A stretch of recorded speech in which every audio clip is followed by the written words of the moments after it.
Gaffer, we talked on Saturday about the point of Bristol Rovers but looking better and better as the week went on. Does it feel a little bit better today than it did on Saturday?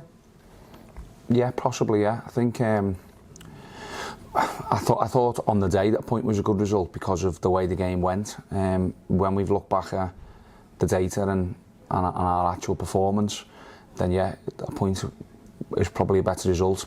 Bristol Rovers, created more opportunities than us and had a higher XG, so our 2 goals were absolute worldies from outside the box. They created probably clearer chances, so yeah, on the face of it, it was a good point. Tough place to go, as we said it would be, and yeah, we managed to get away from there with a 1 point, and we move on. Yeah.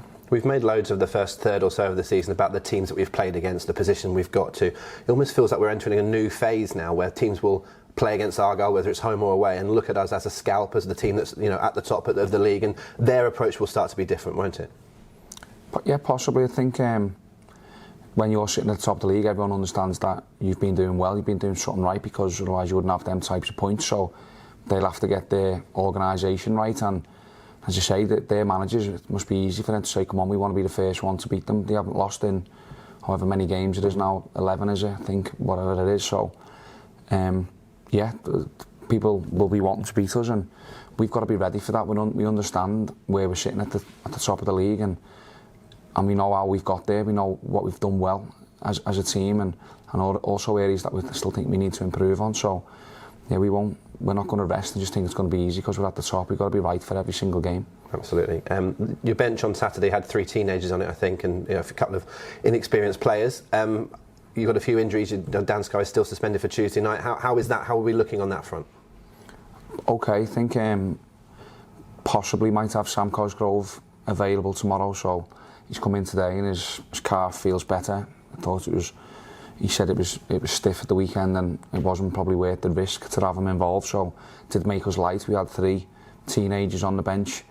If Sam's available, then we could possibly only have 2 on the bench, which gives us more options, obviously. So yeah, we'll just assess him in the morning and see how he is. But there's a good positive there. You've got a lot of faith in those young players, and one of the ones that played in the Papa John's Trophy last week was Caleb Roberts. He made his first start, and he signed his first professional deal today on his 17th birthday. You must be delighted for that. Yeah, brilliant.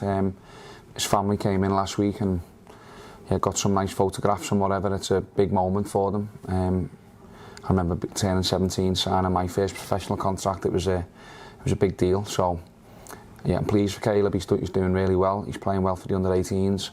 He isn't in and around the first team as much as Will Jenkins-Davis at the moment, but he's definitely got a bright future. And yeah, we're looking forward to seeing him play more. And I imagine it's a big thing for him at his age, not just to sign the pro deal, but to look at who's in front of him in terms of people that have come through the Argyle system and are getting game time, not just getting game time, but impressing as well.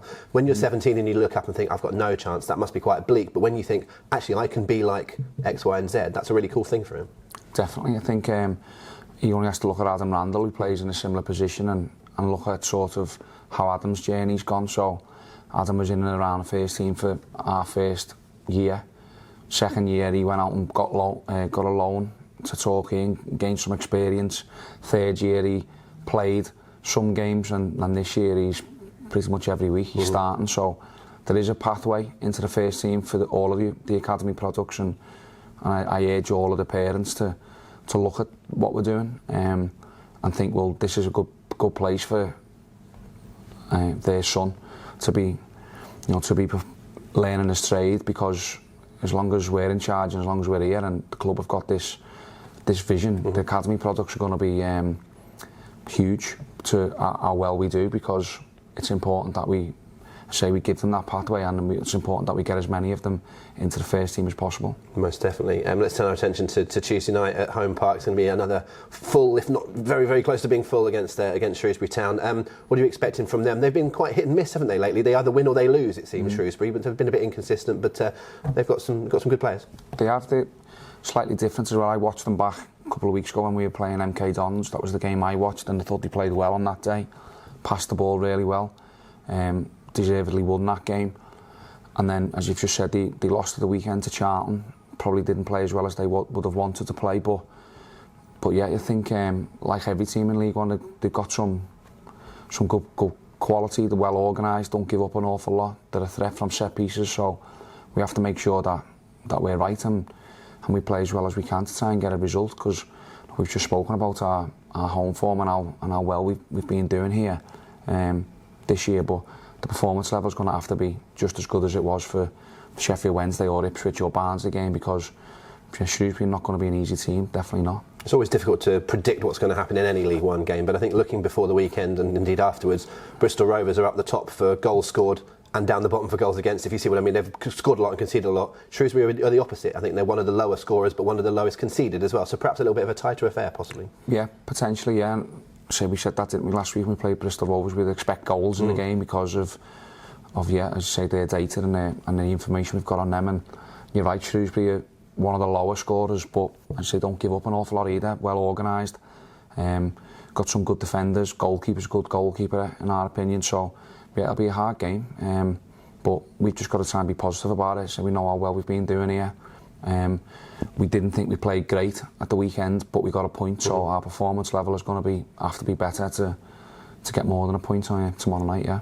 And just finally, there'll be around 15,000 or so members of the Green Army in the ground on Tuesday, but we'll be paying our respects to one who we lost recently, Gordon Sparks. It's going to be a poignant moment, I think. Definitely, and I'm pleased that it is going to be a full house or close to a full house, because, yeah, paying the tribute to Sparksy is really important to all of us, and I'm sure everyone will be looking forward to that. I say to pay our respects to him, and yet the funeral's the week later, isn't it? So I'm sure that'll have a few in as well, and yeah. We'll all miss Gordon a lot, but he will definitely be remembered.